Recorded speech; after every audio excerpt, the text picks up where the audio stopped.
صف میں اگر بچہ موجود ہے تو اس میں ایک تھوڑی سی بات عرض کر دوں کہ دیکھیں بچے دو طرح کے ہوتے ہیں، ایک ناسمجھ بچہ کہلاتا ہے اور ایک سمجھدار بچہ کہلاتا ہے۔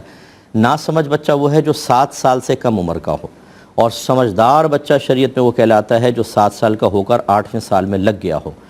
جو ناسمجھ بچہ ہے یہ نیت کا اہل نہیں ہوتا، یعنی یہ نیت اگر کرے گا بھی تو اس کی نیت کا شریعت اعتبار نہیں کرتی، لہذا اگر یہ صف کے درمیان کھڑا ہوگا تو یہ قطعی صف کا سبب بنے گا اور کھڑا کرنے والے گناہ گار ہوں گے، لہذا ایسے بچوں کو پہلے ہی پیچھے بھیج دیا جائے، صف کے درمیان کھڑا نہ کیا جائے۔ اس سے وہ ذرا والد صاحب ذرا توجہ فرمائیں، جو چھوٹے چھوٹے بچوں کو لا کے اپنے ساتھ کھڑا کر دیتے اور کہتے ہیں بدتمیزی نہیں کرے گا، میرے ساتھ کھڑا رہے گا، لیکن آپ نے قطعی صف کا ارتکاب کیا ہے اور یہ گناہ ہے، یاد رکھیں۔ مسجد میں آنے کے باوجود آپ گناہ گار ہوں گے، بچے کو پیچھے آپ کو بھیجنا ہوگا، صف کے درمیان نہیں رکھ سکتے۔ ہاں اگر سمجھدار بچہ ہے، 7 سال ہو گئے، 8ویں سال میں آیا، یہ نیت کا اہل ہے۔ اس میں اب یہ ہوتا ہے کہ اگر پہلے سے ہی بچے موجود ہیں، نہ جماعت قائم ہونے لگی تو ان کی الگ پیچھے صف بن جائے، یہ ہونی چاہیے۔ لیکن اگر ایسا نہیں ہے، پہلے تھے ہی نہیں لوگ تو بچہ صف میں شامل ہو گیا، اب یاد رکھیں اس بچے کو صف سے باہر نہیں کر سکتے۔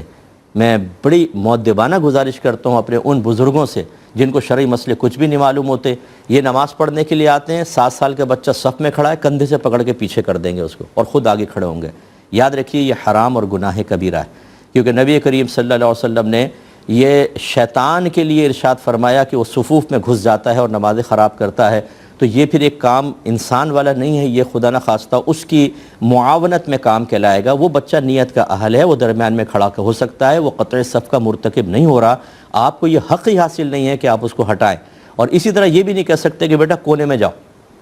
صف یہاں بن رہی ہے، اسے کونے میں بھیج دیا، بیچ میں سارا گیپ ہے، آپ مزید گناہ گار ہوئے، اس کو درمیان میں کھڑا کرنے میں کوئی مسئلہ نہیں ہے۔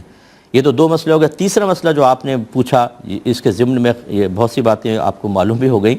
کہ بچہ بیچ میں تھا، بیچ میں سے ہٹ گیا۔ یاد رکھیں جب درمیان سے کوئی چلا جائے، یہ بڑے آدمی کا وضو ٹوٹ گیا، درمیان سے چلا گیا، تو صف کو چاہیے کہ وہ مل جائے، اور سینٹر ہمارا مرکز ہوتا ہے، ادھر والے ادھر ہو جائیں یا ادھر والے ادھر ہو جائیں تو کونے میں جگہ بن جائے گی، یقیناً بعد میں آنے والے اس کونے والی جگہ میں شامل ہو جائیں گے۔ اور فرض کر لیں اگر یوں ہو کہ ملے نہیں لوگ، گیپ ہے، تو پیچھے والا جو شخص ہے ہمارے فقہ حنفی کی روشنی میں حالت نماز میں اگر 3 قدم لگاتار اٹھائے گا تو نماز فاسد ٹوٹ جائے گی، لیکن اس سے کم اگر 1 یا 2 قدم اٹھائے تو نماز فاسد نہیں ہوگی۔ تو لہٰذا حالت نماز میں ہی 1 قدم اور 2 قدم، آرام سے 2 قدم میں آپ اگلی صف میں آ سکتے ہیں، آ کے اس گیپ کو پورا کریں۔ یہ اس صورت میں جب لوگ ملے نہیں، حالانکہ ان کے لیے ضروری تھا کہ وہ مل جاتے، لیکن بہرحال آپ گیپ پورا کریں، پھر پیچھے آپ کا کوئی گیپ جو آپ کا پڑا ہوا گیپ بنا ہے وہ کوئی اور پورا کرے گا، یہ طریقہ کار ہوتا ہے۔